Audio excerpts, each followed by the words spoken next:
as I was saying, when it comes to invocation of the spirits of the dead, you essentially become that spirit, so to speak. You share its abilities, its strength, its knowledge, that kind of thing. This is especially seen when certain practitioners choose to work with beings such as wraiths.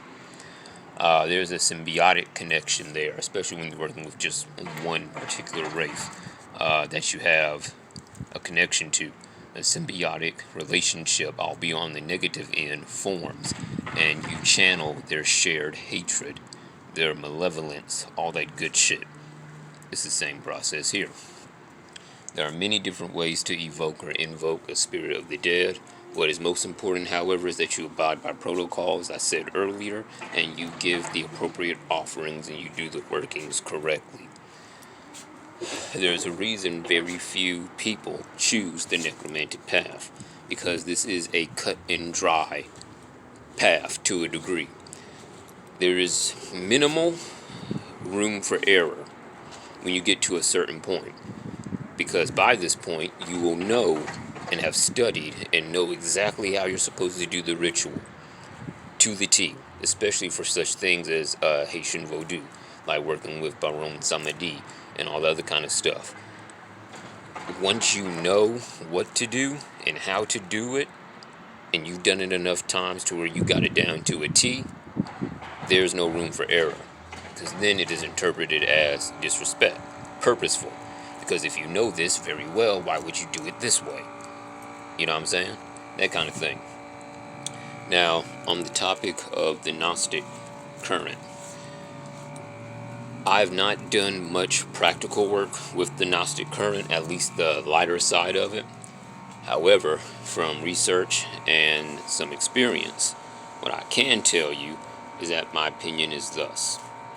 The Gnostic current is very good if you're trying to get into the mystical aspects of black magic, left hand path type workings, especially if you work with Cain and you're into that whole esoteric mythology of Cain, Abel, etc., and what they represent.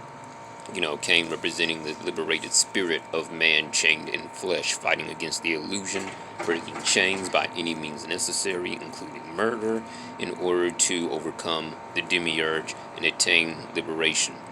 In the Klipothic 218 current, it represents going from Malkuth all the way back to the highest field. I cannot think of the name of it right now, but those of you who study Kabbalah and the Klipoth, y'all know what I'm talking about.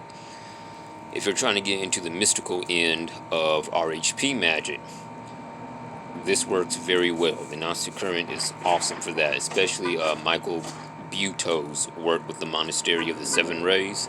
Yeah, real shit.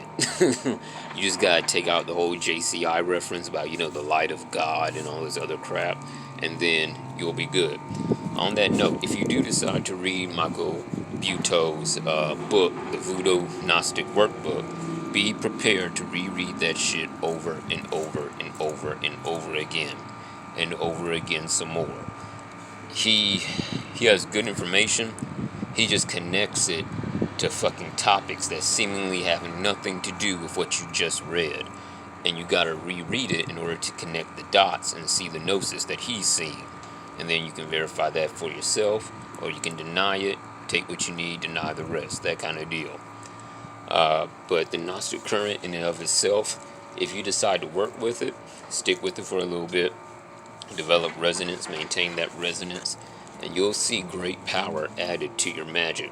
The only pitfall that I would say it presents is that you can get so wrapped up in the gnosis and in the mystical aspect that you lose practical application. You don't gain any real wisdom, because wisdom is knowledge in action applied to particular situations. Wisdom is executing a ritual in order to change a specific situation or a specific factor of a situation, whether it's health. You have the knowledge of the ritual, light a green candle for healing or some shit like that. Sit in meditation, say this mantra X amount of times in the ritual. You have that knowledge, but then wisdom is attained by applying it and experiencing results so you can measure and go from there. The Gnostic current tends to lack that at certain points. and it really depends upon the practitioner. So don't get so caught up in the fucking gnosis to where you fucking lose practical application of what you just learned. That's all I gotta say on that. So, with that being said, I'm gonna conclude the video. If you need to get into contact with me, you know, I'm accepting new students, new clients for business, potential clients, that kind of thing. Email me, hit me up on Discord, call, text, what have you. Got some good shit coming this year. Gonna go even deeper into death magic, into hexing, into cursing, into fucking trapping souls and spirits, into healing, all the positive, all the beneficial things. We're gonna go into divination, wisdom, divining correctly, all that good stuff. So leave your comments down below. Please like, share, subscribe, and all that other good shit I'm supposed to say. Stay happy, stay healthy, stay safe. Peace.